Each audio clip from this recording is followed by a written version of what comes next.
Art, and you're listening to the Smacked Raw podcast.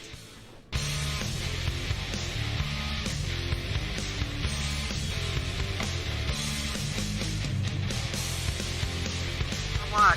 Okay, well, has this always been a thing? Where have I been?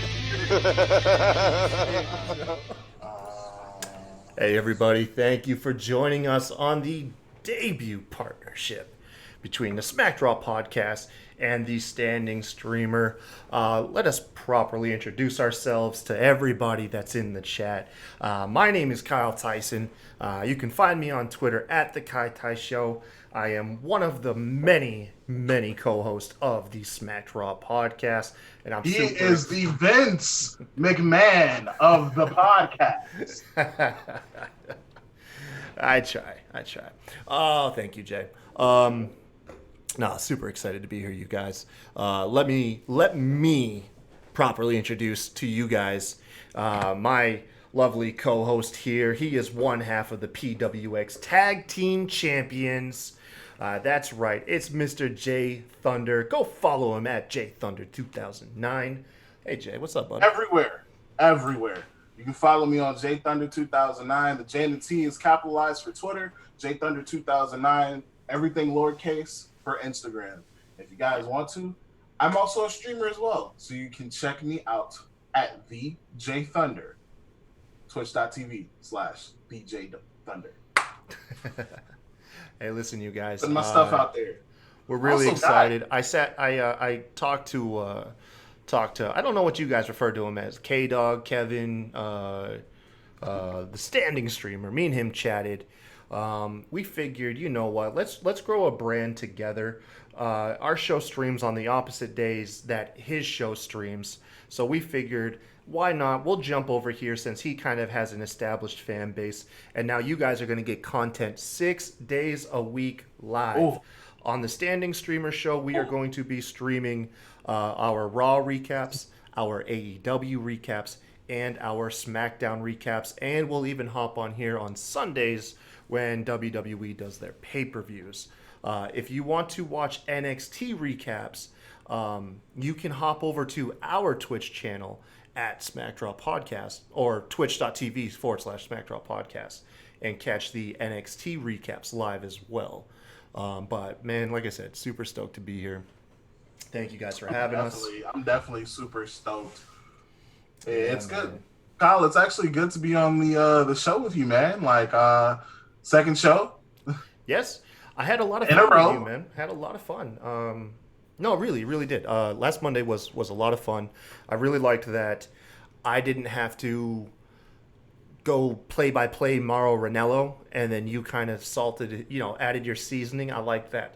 You kind of would take over segments, toss them back to me. It helps the show flow along. Well, I mean, we go left and right, man. Left and right. You know, I'm your right hand man. You know. Yeah. For right now, for Raw. So, Jay, I saw you gave the show a follow. That's pretty cool. Couple plugs, you guys. Just like I said, if you're not familiar with us, the Smack Draw podcast is the official recap show for WrestlingNewsWorld.com. Go to that website, bookmark it. They have a ton of talented writers and other podcasters on there where you can keep up to date with all your wrestling news, interviews, hot takes, opinion pieces. They cover classic stuff. It's just an all-around wonderful environment. That's WrestlingNewsWorld.com. And then, secondly, something that I was nervous to do, but we do have an official Patreon page. You can support the show going over to patreon.com/SmackDraw Podcast. We have a collection of tiers, and I'm going to go ahead and quickly go over them. I don't think we're asking too much. So starting with the $1 Rest Hold tier, that's going to give you a on-air shout-out after you join and early access to all of our pre-recorded shows, like the Unpopular Wrestling Opinions Debate Show, where we feature other podcasters and professional wrestlers. Also, you'll get early access to currently Vince and RN's top 10 list. We just dropped RN's top 10 list. You can catch it over there, $1, before it goes onto YouTube on Wednesday. Yes. Moving on up to the $5 DDT tier. This is where you're going to get a first official merchandise. You're going to get a sticker pack, a collection of 3 different styles of stickers. I have a funny story for this one, by the way. And we'll give you a total in 5. We'll mail them out to you. It's just $5, and you get everything in the $1 tier as well. So, funny story, Jay. I created this Patreon last night, right? And I made that $5 tier with the stickers. Right. And I'm thinking, listen, man, nobody's going to give us money. Like, no one's actually going to subscribe, right? Because currently, I've only got 2 stickers. And within 30 minutes, D-Rod, you guys know him in the chat, he became a $5 DDT tier subscriber. Literally today, I had to create a 3rd sticker from scratch. And that's what I sent you guys in the group chat. So, D-Rod, whenever that sticker comes in, I'll go ahead and mail out your official sticker pack. And then last up, the Top Rope Spanish Fly tier, $10 a month. What this is going to get you, along with the $1 and $5 tier stuff, is you guys can be part of the show. You guys go ahead, pre-record yourself with any wrestling-related questions that you may have, or what my personal favorite is, go ahead and record yourself with your personal unpopular wrestling opinion. We'll feature you on the debate show. I hope you're thick-skinned, because the panelists are going to determine whether you have a right to say what you're saying or if what you told us was actually trash. So that's the $10 tier. Go ahead, show up on the show. Every month, you guys can go ahead, submit your video, questions, or unpopular wrestling opinions, and we will feature you on our shows, man. But yeah, once again, head over to patreon.com/SmackDraw Podcast. Subscribe, help the show out. We genuinely are super appreciative of it. All right, now that I got that out of the way, Jay, Monday Night Raw. Monday Night Raw. It was okay, right? It was eh. It was definitely eh. Like I had my ups and downs about it. Like, I can tell you there are like maybe like 3 matches on that card that were kind of like, okay, I can deal with it. And then I guess it's just, I guess last week was a decent show, and then I come to this week and it's kind of like a show. It was the loosest of setting up story roles. Like, they established some story roles, but it was they did. It was still kind of lackluster. Like, I wasn't as excited as I was to watch Raw yesterday. Like, they got to keep that energy going, and I'm feeling the, I guess, the lag, if so to speak. Yeah, the just kind of drag on it. Yeah, it's kind of like a drag. Like I feel bad because I was hoping that this was gonna be a decent Raw with all these freaking storylines, but I guess not. It was okay though. It wasn't terrible. There were some gems in here. Just the problem with mediocre Raw is you got 3 hours to get through, and so if there are good points, they feel very inconsequential if they're just a couple minutes out of a 3-hour broadcast, But there was some interesting stuff in here, man. I'm really trying to salvage it. I am trying to salvage it. But so you get what I'm saying. Man. Yeah, like it's not. It was an okay show, but at the same time, it's like they could have done a lot better. Yeah. A lot better. Well, let's kick it off, man. Let's kick it off. E-Rush says, I didn't even know Raw's 3 hours. Dude, who are you, Rush? No, here's the thing.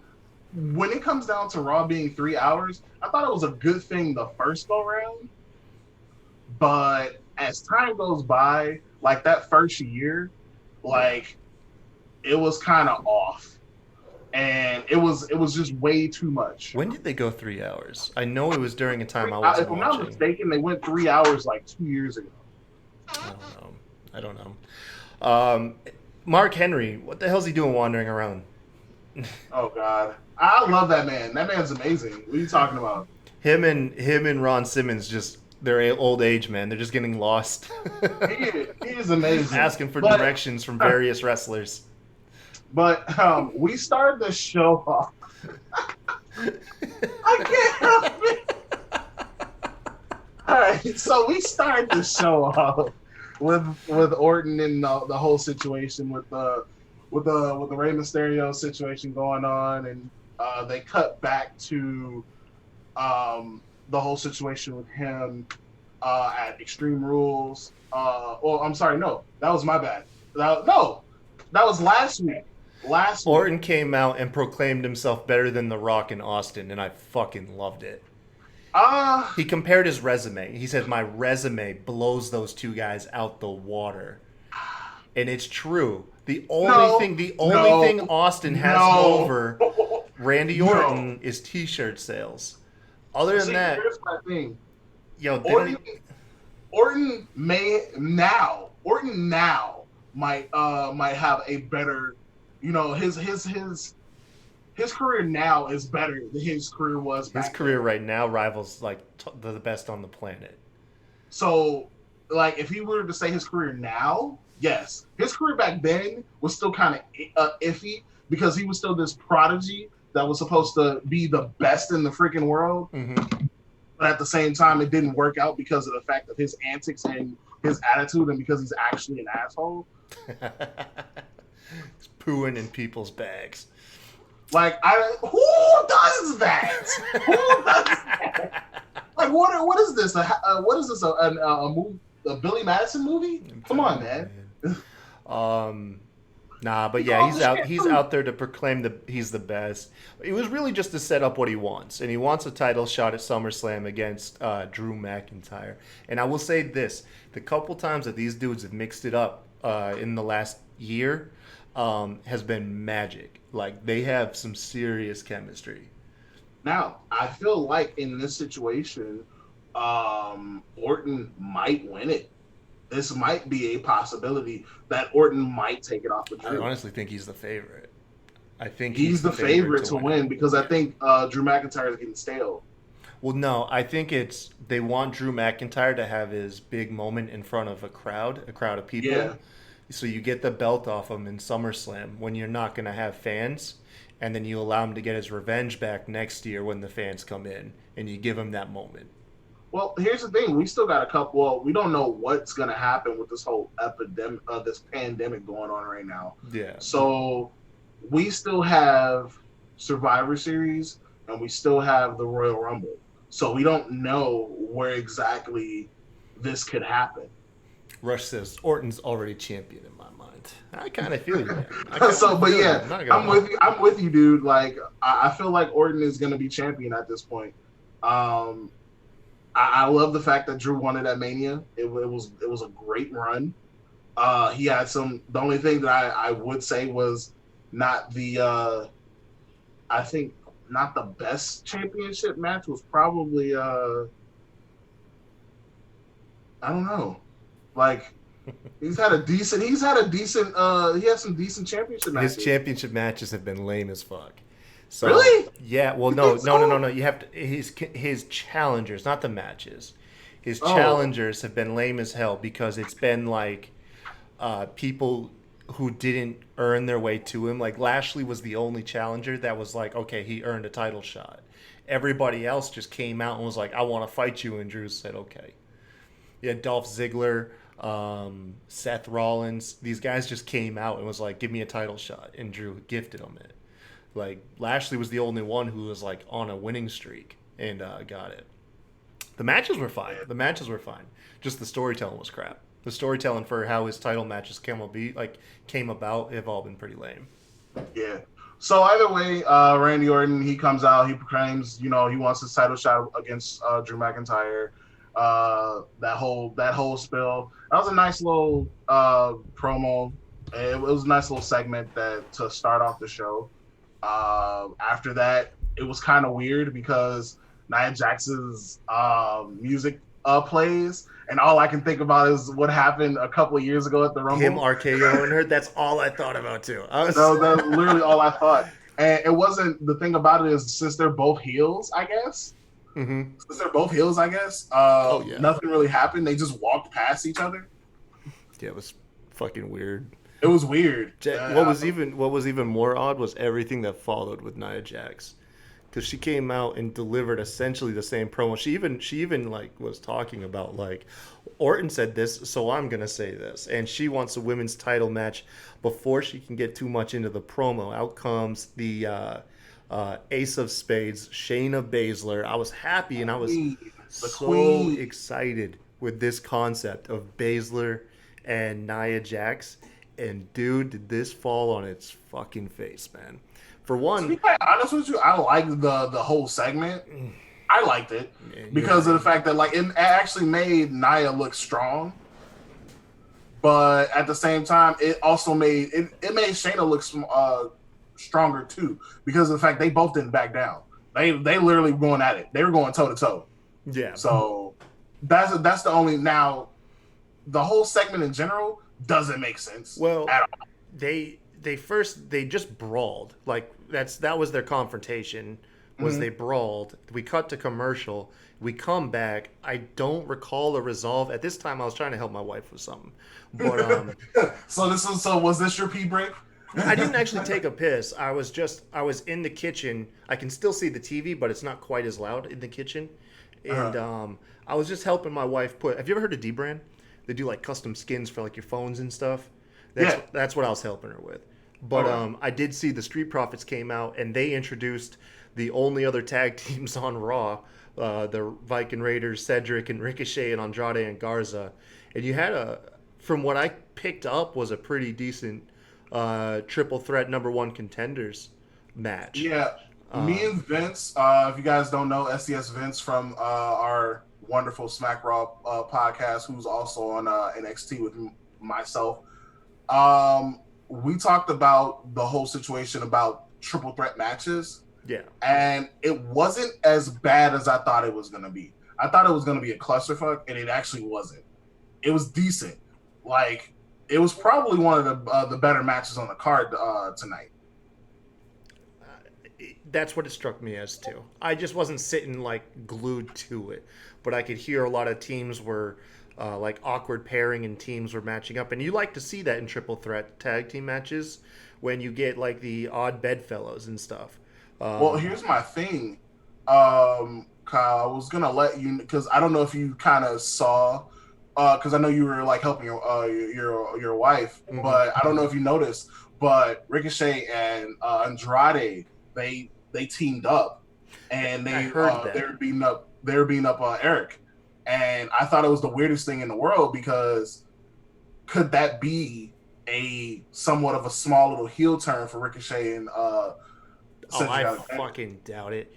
Dude, do you know the foresight they have for Ricochet? They don't know what they're going to do with Ricochet 3 hours later, let alone give him an actual heel turn, give him story development. Dude, I've said this before. Ricochet is a dumpster fire of a character, and it's not of his own doing. It's fucking creative. They don't know what, dude. I promise you, he shows up to work, and they're just like, "Oh yeah, you work here. Let's just insert you in this match." But I mean, I feel like that's the same way with Cedric Alexander too. If you really want to put it that way. No, absolutely. That's when I saw fucking Mustafa Ali last week debut with him. I was like, God damn it, man! There goes my boy. There he goes. He's out the door, just like that. Sorry, Mustafa, hacker. Oh God! Yes. I mean, I feel like they really need to do something with Mustafa Ali. He needs to get something going. At this point, like, yeah, they need to put him on a different show, like NXT or something. Yeah, they probably need to put him on NXT or something. But that match was good. There was a lot of good tag teams going on. Ivar pretty much knocks everyone out with that cannonball at the end, and Angel Garza hits the wing clipper, and pretty much the 1, 2, 3 on Cedric Alexander. Angel Garza and Andrade, they go on to SummerSlam for the tag team titles against Street Profits. There you go. And of course, they brawl afterwards. Of course. In tremendous heel fashion. You had a face tag team champions, and there's a #1 contender match two of the tag teams are face, one is heel. All right, it wasn't the most like well kept secret who it was gonna be. I mean, Something like I said, that could have been kept a fucking secret though was this goddamn Nia Jax and Shayna Baszler match. What a sloppy, stupid fight this was from beginning to finish. I don't care what you say. Nobody looked good. Nobody. You know who looked good? Who was the official in the ring that got beat up by Nia Jax? That guy had legitimate charisma on his face. He was the highlight of all of this. Everything else looked terrible. Don't defend this. It was terrible. I can't. You know, no, Kyle, you're right. Like I can't defend this at all. Like I tried. Like the no, I will say this though. The segment that led to the match was better than the match itself. Yeah. So... It struck me like this. It struck me as two people who have very little to no experience in the ring together, getting told you guys are going to have a match maybe 10, 15 minutes ahead of time, and don't get a second to work anything out. I feel like Shayna might have Nia beat though. I fucking hope so. Just by this much though. Just by this. It was a double count out. It was a double count out for y'all wondering because neither of them could look weak. Just have a winner. Have a winner. This is where I praise AEW. Y'all can call me a fucking shill, but they'll take two people that you don't want to see lose. You know what? And they'll have a match, and there will be a winner. But even the loser can still look good.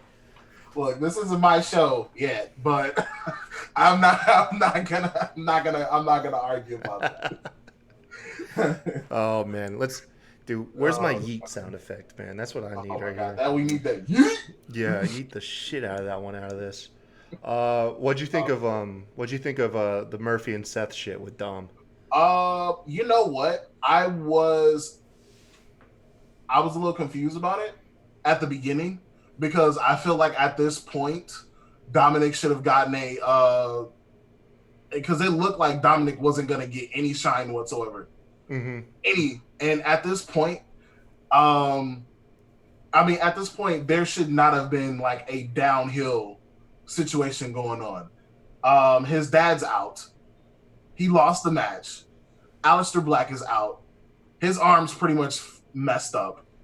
And Dominic is still getting his ass whooped in the beginning of this segment. So at this point, you're thinking to yourself, so Seth Rollins is going to come out on top again. Like at this point, I felt like this was actually the time for them to give Dominic give the Mysterio family something, because they've been kind of like, after this whole eye for an eye match, they've been on the losing end of everything. So yeah, but thank God. But like I said, they went through the whole segment, them talking, and it was all good. Dominic comes out, and they kind of stare. Seth is talking. It is what it is. Whatever. It was kind of weird that he wasn't talking at all. Yeah, like he wasn't. I was hoping that like he would have said something. I think he was supposed to convey more emotion, like in silence. Well, they look more scared than anything. Yeah. I mean, he's a young kid. He was out there by himself. You know what I mean? Spotlight on him. I thought he did good. He got his ass. He tackled Seth and then got his ass beat. Murphy injured Aleister Black came out, which I was surprised to see him. News reports he was supposed to. I didn't think he was gonna come. Yeah, no, I thought Dominic, that was it for him. But it was cool when Dominic did his comeback there with the kendo stick. He came unhinged, man. That was really good. Like I said, it wasn't until like the end of the segment that I was thinking that, oh shit, here we go. They're gonna like downplay all of this. But they got the rise, and I was actually quite happy because it was well deserving. And then Murphy attempted murder like that was the situation. And Aleister Black. Did you see the kendo stick shots? Dude, those were pretty stiff. Yeah, I like how the kendo stick was like broken because it made it seem more vicious. Just seeing the splinters and everything everywhere, it looked really good. Well, I don't know because I think he hit Murphy first. Oh, you're a pro wrestler. Have you ever been hit by a kendo stick?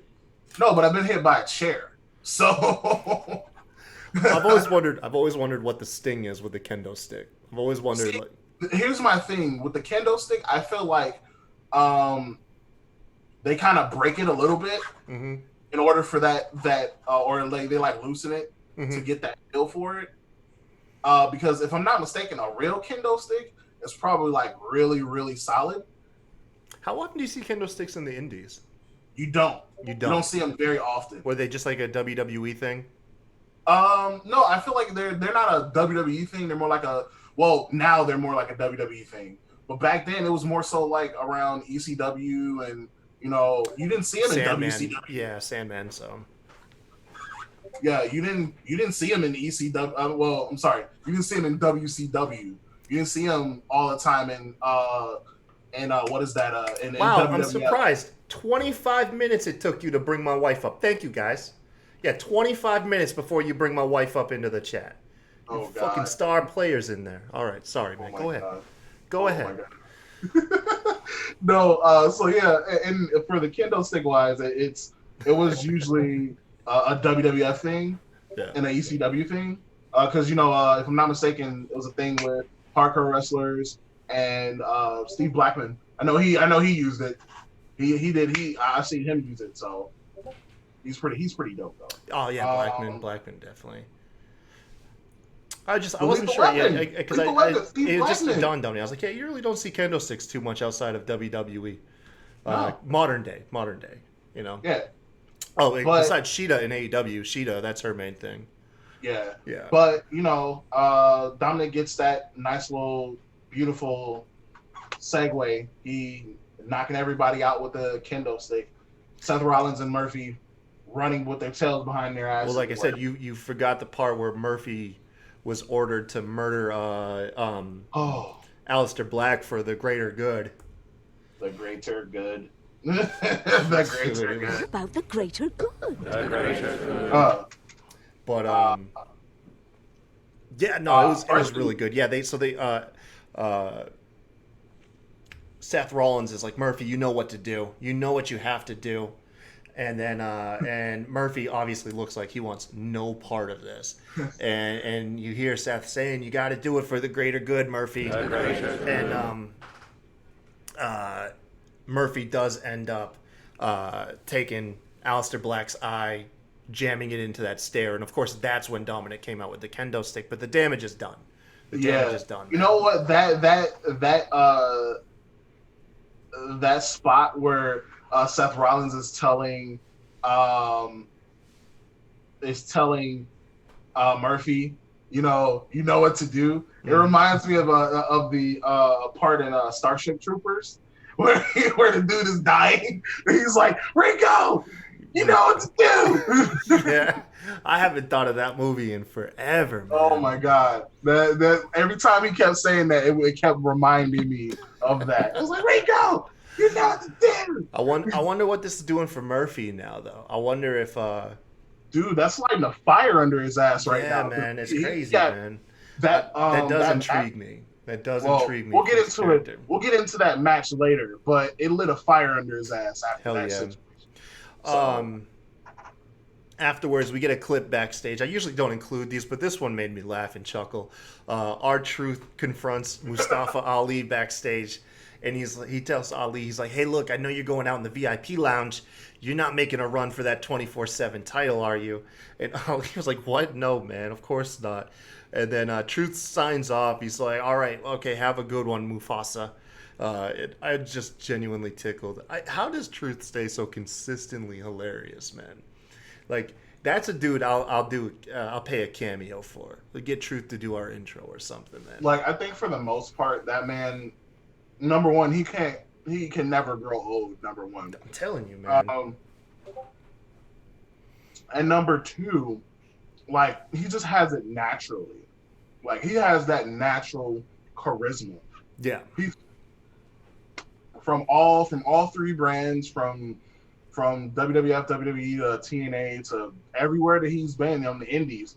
Like, he doing his thing. Dude, it's crazy because I really do remember watching him live on Sunday Night Heat as K Quick, because when I was a kid, I didn't have cable, and so Heat was how I watched wrestling on Sundays, or something. I can't remember how it was, but I remember I ended up watching a lot of Sunday Night Heat as a kid, and yeah, it was fucking K Quick, man.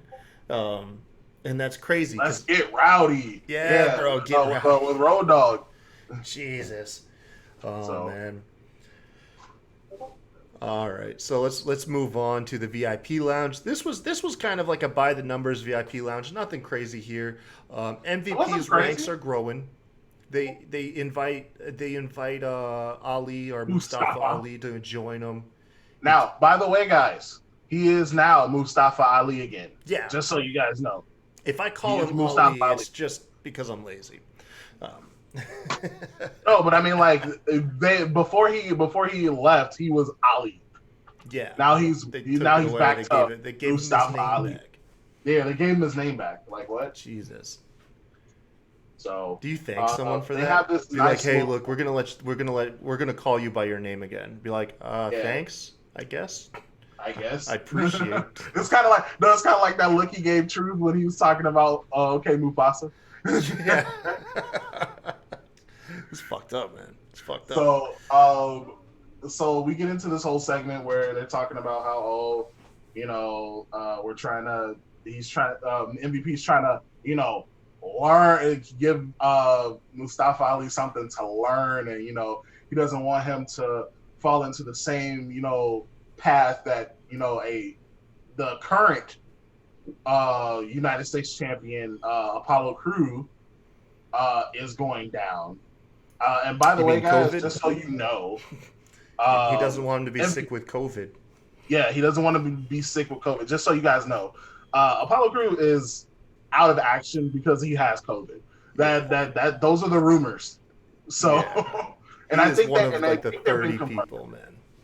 I think they've been confirmed. So, yeah. But hold on, man. My favorite part about all this, going back to the segment, they're trying to get Ali into the ranks, or Mustafa Ali into the ranks. Ali's just joking with him, doesn't even consider it. But I love that right when Ali starts to talk too much, when it's like, okay, you've gotten the point of this segment out of the way, and you're starting to drag it on, out of nowhere, Truth blast Shelton Benjamin going after that 24/7 title. Oh man, it was the most unexpected damn thing. It was terrific, man. It was so terrific. I love it. R-Truth did not get the title. He had to scurry out because he was obviously outnumbered. So what you're saying is you didn't expect Truth to do that. Hell no. I was wrapped up in the Ali shit. I expected him to do that. I expected Truth to do that. It was pretty obvious. That was the reason why that was a setup, man. The promo before the VIP lounge was a setup. That was a complete setup. It was more like, okay, in hindsight. But I had my blinders on. They got the blinders on me, man. That's what it was. But that's good though. That's good for you. For a wrestling fan, that's good. For someone like me who's actually a wrestler, you can kind of see it. He's like, well, it was called foreshadowing. Yes. What'd you think about Lashley just murdering the fuck out of those ninjas and Ali? Yo, that ring post spot that he does, where he runs you into the ring post and then F5s you, like simultaneously. Literally just that ninja spun like dude, crazy. That is. God, what it takes to be a new guy. Like, just. It hurts. In New Japan, you got the Young Lions. In WWE, you're the ninjas. Sean Spears when he was Stan. What's that? I said ask Sean Spears when he was Stan. Well, at least that didn't look painful. That was funny. I mean, I don't know. Sean's kicks hurt. I'm pretty sure they do. They've got it, and if they don't, he makes them look really good. Fucking hell. Oh, Rush. If you're just into like violence, watch the Bobby Lashley Mustafa Ali match, because that's definitely the stiffest shots of the night. Yeah, Lashley murdered the shit out of some ninjas that tried to, I'm assumed, go after Shelton Benjamin. I must have missed that, but I mean, that's the only thing that makes sense. And Lashley ends up murdering these guys. And then his match with Ali was super stiff. At one point, he throws Ali into the ring post, and Ali jumps like 8 feet in the air as he hits it. And that looks all brutal. Pretty much looked it looked like when Sammy Guevara got ran down by that golf cart. It was pretty much as bad as that. Let me raise my hand for a second. Can we talk about the fact that how Akira Tozawa is was kind of this big thing in NXT, and now he's just the shits right now? Like, I'm not going to deny it. I'm not going to say. You got to that. realize, to be quite honest, I love Tozawa's style of matches and his charisma too, and that's the thing. That's what it does kill me. Because I find the dude genuinely entertaining. Yeah, he is very entertaining. The thing about it is that I followed him on NXT, so when I expected him to get to the top when he's been thrown over to the main roster, I didn't expect his gimmick to be a group of ninjas. Like, I can hear RN in my head right now. I can literally hear RN shouting about Bruce Pritchard and Vince McMahon. Like that's literally just them being very stereotypical. Like that's horrible. Like, I mean, you're not lying, man. You're not lying, bro. Bobby Lash, Ali tries to mount a comeback like on the third act of this match, and Lashley stifles it. Ali, he catches Ali like midair into the full Nelson. He botches it a little bit, but not enough to make it look bad. And just crushes him. Really quick, I'll take this moment. Big shout out to our patrons, D-Rod, Matt Ritter, who was the first official patron. I'll give him the shout out. And then, of course, the dearest, my mom. My mom subscribed to the Patreon. So that is awesome. That was nice, man. Shout out to Kyle's mom. Yeah, shout out dude. to Kyle's mom. She ain't watching, bro. But it don't matter. When you see your mom, I'll clip when this. you see your mom, you let her know to watch just the one part where I shouted out to her. Thanks, Kyle's mom. I appreciate you being the one to help us out with that Patreon. You know what tier she jumps on? What? This top rope Spanish fly tier. I got to send her a sticker pack. I'm going to try and get her to do a video question. I mean, technically, you don't have to. You technically don't have. You probably could just give it to her. No, I got to send it to her, man. I got to mail it to her. Send it to her. Yeah. I'm pretty sure your mom is not that far away from you. Are you sure? I said I'm pretty sure. Yeah, I live in North Carolina. My mom lives in Augusta, Maine. Really? Yeah, I'm alone. I'm alone down surprising. Here. As far as my relatives go, I'm alone down here. I got a cousin like an hour away, and then another cousin about 3 hours away. That's it. Like, all my family's up in Maine. That's where I'm from. Oh, so you're from? See, I'm that from Maine. I didn't know. Backtrack, guys. Just so you guys know, anybody who watches the Smack Raw podcast, I just wanted to let you guys know that we're all in different states. Just so you know. Well, you, RN, and Vince are all in Chicago, though. No, me and Vince are in Chicago. Who the fuck's RN? And Matt, if I'm not mistaken, Matt Ritter, he's in Chicago. Well, official Smack Raw guys. Right. Me and Vince are in Chicago. RN is in Ohio. Oh, shit. I always thought he was in Chicago. No. RN's in Ohio, and you're in North Carolina, right? Yeah, and then you got Kevin in Rochester, New York. And Sebastian in Kentucky. Yeah. So, like, we're pretty much all over the Midwest here. Midwest, East Coast. Yeah. So, yeah. But I like, this is news to me. I did not know you were from Maine. Yeah, born and raised, I literally Bangor, thought Maine, you were man. from North Carolina. No, it's not as entertaining as, but I mean, I moved here when I was 18 to help my brother out, and then after a couple of years of living here, because my family, they did move down here. I just came after them. Like, I stayed behind in Maine with my aunt, and then I came down after them, be around my family again. Like 4 or 5 years later, they all went back up to Maine. Wow. The more you know. It's kind of like it's kind of like when you take the dog out to a field and you throw the stick for it to play fetch, and then you take off, That was yeah, that was me. The more you know. Moving on. That's really sad when you say it out loud.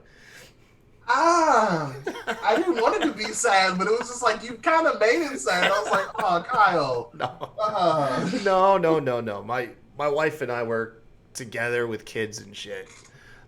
Well, the kids were on the way, but still, yeah, no.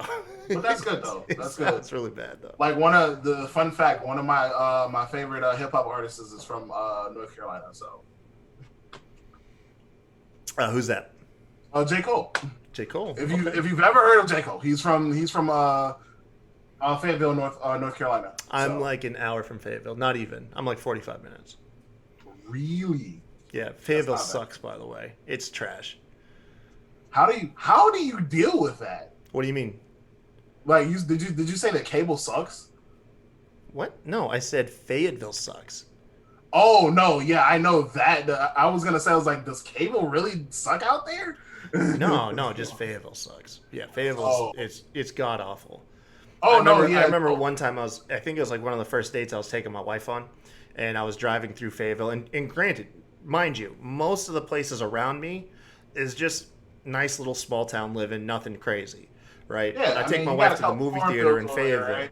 and like one of the first things I see as we're driving down a road is like a pimp beating up his damn prostitute, his worker, like clearly. Why is that funny to me? And that was like one of my first dates with my wife. Was like that set the tone going to the movies. I'm so sorry, Kyle. Yeah. Why is that funny to me? It's not. It's really going to funny, hell. man. I'm so sorry, y'all. I'm going to hell. You guys don't ever see this side of me, but I worked in Fayetteville for a while, man. In a retail store and in their mall, and dude, I hated it.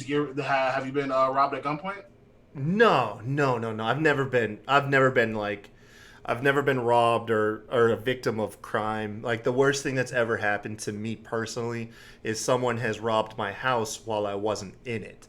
But safety. That is beautiful. Yeah. I mean, no, it's still bad, but I mean, like, it's beautiful that you didn't get hurt or no. Well, yeah, and I mean, it was my own doing. I was like 18 or 19, and I ran like a party house. Like I was at that age where you still have some friends in high school and some friends that are going off to college, and you're like the only person that has their own place. So like I just had a bunch of knuckleheads over, and eventually you do let the wrong people in, and they scoped out my place and robbed like my TV. That was essentially it. They like stole my TV. That was jeez. Yeah. Well, it was the only valuable thing I owned.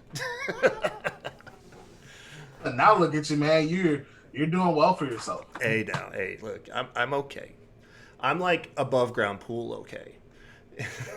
I mean, as if you've ever seen because I hear that a lot, and and the thing about it is that one of my favorite comedians, Dave Chappelle, has one of his comedy sketches. He said that in a Netflix. Yeah, that's who I stole. He's like, from. Oh, it's like it resonated with me. Oh, it resonated with me. Yeah, because he said that his life was like an underground pool.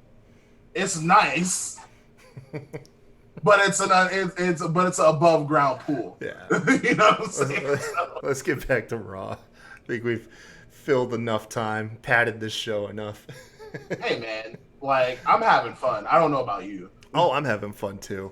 Let's talk about the match of the night, man. Sasha versus Asuka for the Raw Women's Championship. Oh my God, there was so much emotion in that match. Yo, this match was pretty good, man. From the start to the middle to the end, it was emotional. Like I felt like I kind of knew this was gonna happen. Because once Stephanie was, because I totally forgot that this was going to be this was for the title. Yeah, I totally forgot about that. Because I think Champion's Advantage was pretty much out the window. Because if you got counted out, the champion's going to win. Well, it's just essentially the title was vacant but hand it over to Sasha, which was like the dumbest thing. Why not just have Sasha I mean, win me it? personally, I would have just given it to Asuka. Yeah, why not have Asuka carry it around the last couple days if you were gonna give it to Sasha? In the That's end, what I'm saying. anyways, it was. You could have beaten. You could like. I felt like at this point you could have cheated to beat Asuka. That would have sounded so much better because Sasha's a heel now. Yeah. So I mean, being heelish is what you do.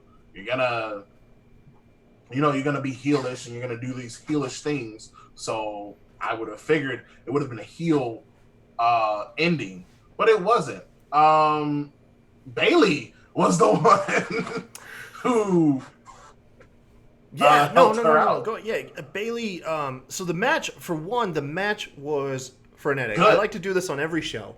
I say, look, if you were going to go back and watch one match, like technically the best match of the whole show, it was the Sasha Bailey match. I hate the ending. Or the tag team match. No, I give it to this just because the performers really get you more, like you said, more emotionally connected and invested than I was in the tag team.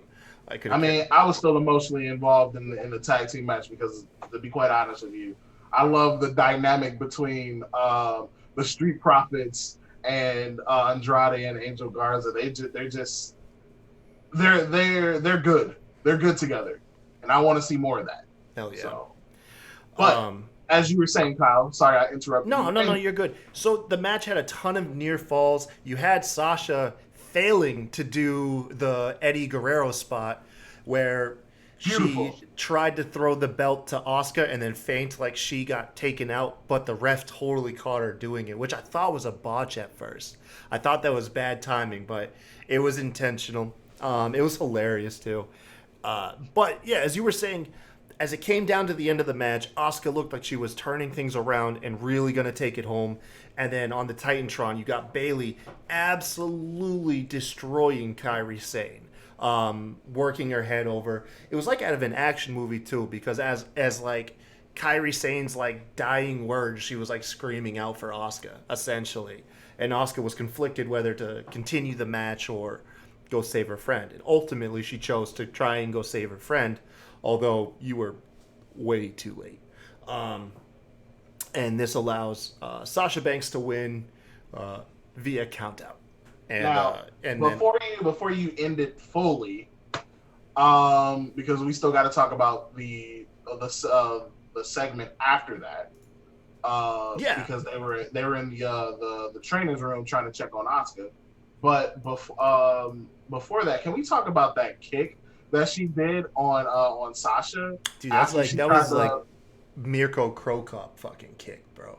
Like I that kick was loud as shit. Dude, I literally thought awesome. she knocked out Sasha. I really did. The kick that she did after the whole Eddie Guerrero so-called botch. Like I thought that kick was amazing. That, like, to be quite honest with you guys, I watched that kick and I was like, ooh. Yeah. So Bob raises in the chat a very good question. How did Bailey get control of the Titantron?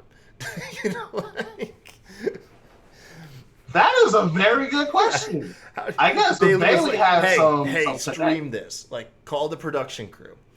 Yeah. Go call Bruce Pritchard and them. Yeah, so, man. Oh man. No, I wasn't a fan of the ending. Tell Vince McMahon he's losing his edge. Yeah. Oh. Tell him you're fired. Jesus. Or something. Something. But yeah, we get to. I wonder if we're gonna get like a Asuka revenge tour or something. Oh, it's gonna happen. I feel like it's gonna happen. She came out was fucking pissed. I mean, they pretty much killed off Kairi because if you've been reading the reports, which I know, like they can be wrong, they can be right, but everything really does seem to be pointing to Kairi's out the door, which, if is true, they've honestly given her a better send off than almost any wrestler in the last years. They gave her a clean win over Bailey, right? The other week. And then they write her off in an emotional, story-driven angle. Probably the biggest story-driven angle of the night. And so I think that's like one of the most respectful ways to send off one of your talent if it's true that she's leaving. So kudos to WWE for doing something cool that you normally don't do. But also kudos to Asuka because shit is about to go down now. Yeah, To be quite honest, gonna with get you. like John I Wick said, Asuka. Dude, that would be amazing. Like Asuka sitting here, being the assassin, the assassin that she is. Mm-hmm. Oh my god, like that would be beautiful. Like I feel like that the face paint's gonna change. It's gonna be more angrier. Oh my god, like it's Like, gonna be beautiful. Get her like the Great Muda face paint. Oh my god, Bet that'd be dope as shit. that would be nice. Yeah, that'd be That'd cool. be dope. Like I feel like she's definitely gonna use that miss more, so that'd be dope. Yeah. What'd you think of Murphy and Carrillo? Which was one of the things that I mentioned earlier. Mm-hmm. That segment where he pretty much fucked up Aleister Black with his eye. Yeah. Lit a fire. Seth Rollins lit a fire under Murphy's ass. So that match, I figured he would have gone into this match with some momentum because of after all that. Mm-hmm. But the good thing about it is that they let Humberto get his shit in, and that was good. But at the same time, Murphy did his heel thing. He did what he was supposed to do. It was an all-around. It was a decent match. Eventually, there was no. I mean, like there was no. I don't. If I'm not mistaken, there was no BS. He won clean. Yeah. He won clean because he won. If I'm not mistaken, he went for a. Humberto went off the top rope. Yeah, he went off the top rope. And he came down into a V trigger, and then was instantly put in the Murphy's in the Law. Murphy's Law. Yep. So is Carrillo the most? Carrillo is the jobber with the most offense. Yep. Yeah, he is. Yeah, he's got to be the deadliest jobber. Essentially, he does get more moves in and more offense in than probably anyone else who consistently loses. God, I want to do something with him. His gear reminds me of like Rocky Maivia gear. Like the dude is like the first, like when he first on the Rock first came out with the blue tassel bullshit. Yeah. It's just such like kitty no edge gear. Like there's no edge to Carrillo, man. The dude needs something. Because I really like him. I do. I really like Carrillo, but like this dude is hopeless in the state he's in. Oh my god. Yeah. Kyle, I'm gonna as much as because I have to, because this is the funniest thing in the world. I'm gonna put something in the chat because this is ridiculous. This is something that I have to put in the chat. Oh, you're good. Go ahead. Yeah, this is something I definitely have to put in the chat because it's hilarious.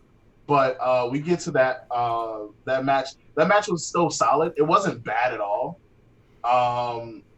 I'd say it'd probably be better than the tag match. Yeah. Yeah, I'd probably say it's better than the tag match. Yeah, no, I mean the match was fine. Like I said, it's like we're at the point now. If Humberto Carrillo's in the match, he loses. Oh, what the hell is that, Jay? What the fuck, man? I think that is hilarious. Yeah, go ahead. Talk us through the main segment, and I'm gonna blow this up for the chat. Wait till you see what Jay is sending me over here. Oh no, guys, you're gonna love it. It's hilarious. Yeah. And if you guys are Attitude Era fans, you guys are gonna love this. So we get into this last segment where it's going to be Dolph against Drew McIntyre. Drew, he pretty much tells us, hey, we're going to address Randy Orton because he addressed us in the beginning of the show. It's confirmed. SummerSlam, Orton, McIntyre. It's the real deal. It's going to happen. I don't think there's any special stipulations in that one. I mean, I'm pretty sure it's going to be a solid match. Talking about how Drew announces, "Oh yeah, didn't that reveal kind of fall flat?" It's like it's an Extreme Rules match. It's like, oh shit, okay, cool. Like, should have just done something that was like brutal to Dolph, but I get it. It's all good. But I mean, like, he's a face, so he's gonna do everything by the book. Yeah, so yeah, I gotcha. He's a face, so he's gonna do something by the book. Are you guys ready for this? Here comes what Jay was so distracted by that he just had to send me. I feel like it was hilarious. It is. You guys are gonna love it. Here you guys go, blowing up for you. The hell is that, Jay? You send it, man. Holy cow! Look at that. Would you look at that? Beautiful. I wonder who does Bailey blow her quad out and get it torn?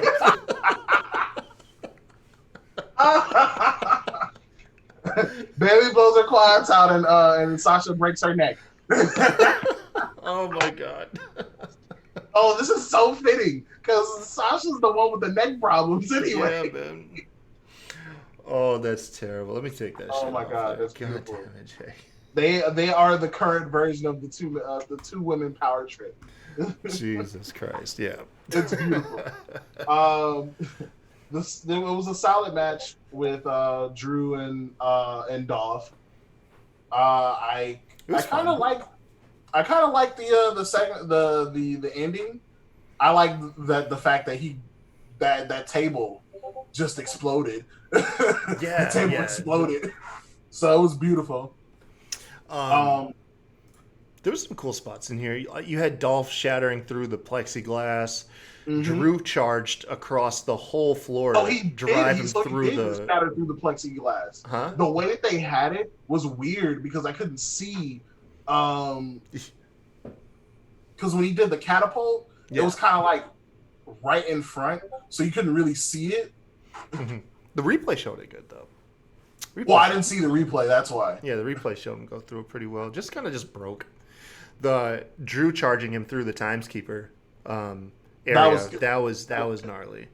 But yeah, the Claymore through the table and chair and stuff was a good touch. And then of course, I love Dolph's selling. It's beautiful. I mean, of course, it's like extreme overselling, which I think he got from Shawn Michaels. But it was beautiful overselling. I loved it. It was wonderful.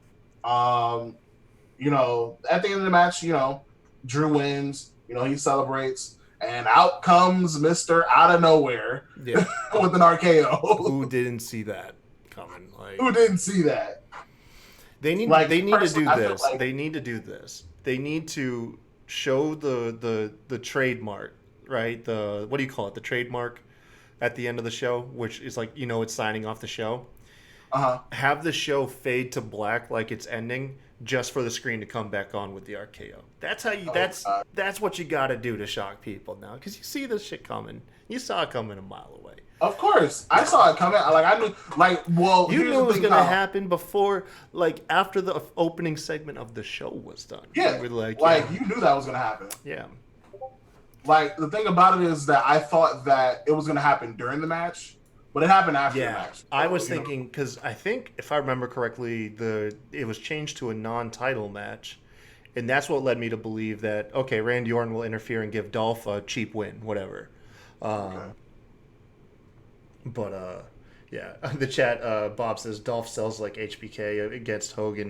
Dude, that's one of my favorite matches of all time. I love that match with a passion, just because of just how sarcastic his action is. Holy shit.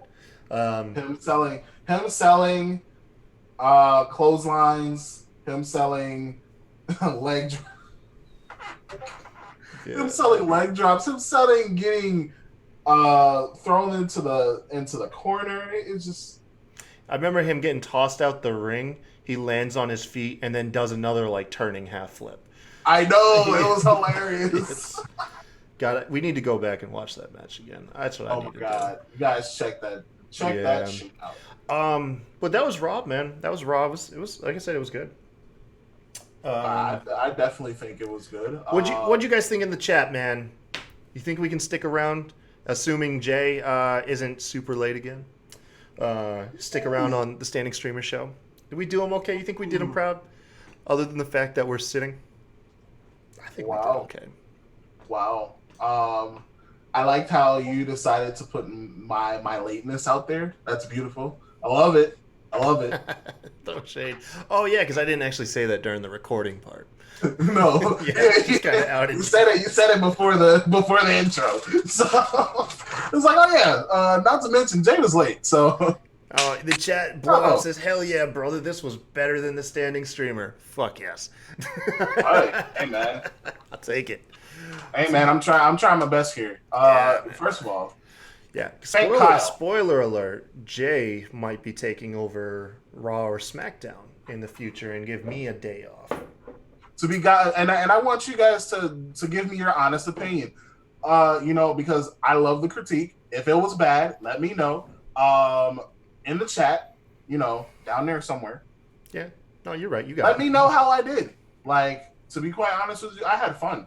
I had a lot of fun doing this. Smacked Raw greater than Standing Streamer. Oh, sweet. Getting love in the chat. I like this. Jay, you did love in the chat, baby. That's what I'm talking about. That's what I'm talking about. Hey, listen, you guys. Jay, you did great. Once again, you guys, please, man, head on over to Patreon, support the show, jump on that DDT tier, or even better, help us create content hopping on that Top Rope Spanish Fly tier. It's just $5 to $10. If all you want to do, give us $1 so you can get a shout out on air and get access to all our pre-recorded footage before it goes live. We appreciate all of that, man. You know what you can get with $5? A foot long. Foot long. That is not something they should spend their $5 on other than the show. No, for your $5, you're going to get a bunch of stickers and a shout out and access to all our videos early. You can also get a foot long. Shut up, Jay.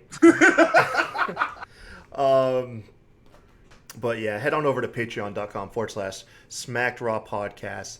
That money goes straight back into the show. It helps make the show better, get Jay a better mic, maybe a better camera, you name it, man. So hey man, I definitely need a Yeti. I need to be styling and profiling like Kyle over there. Appreciate that. Yeah, we're gonna get everyone Yetis, man. Follow my wonderful co-host here at the Kai Tai Show on Twitter. Right there. You can also follow your boy, one half of the PWX AWA Tag Team Champions at J Thunder 2009. Yep. And that was it, man. Like, I'm glad to have you guys on the show. Kyle, it's definitely been wonderful being with you because it's always a pleasure. Yeah, I know. You're welcome. Hey, everybody. Y'all have a good night. Ooh. Wow. Wow.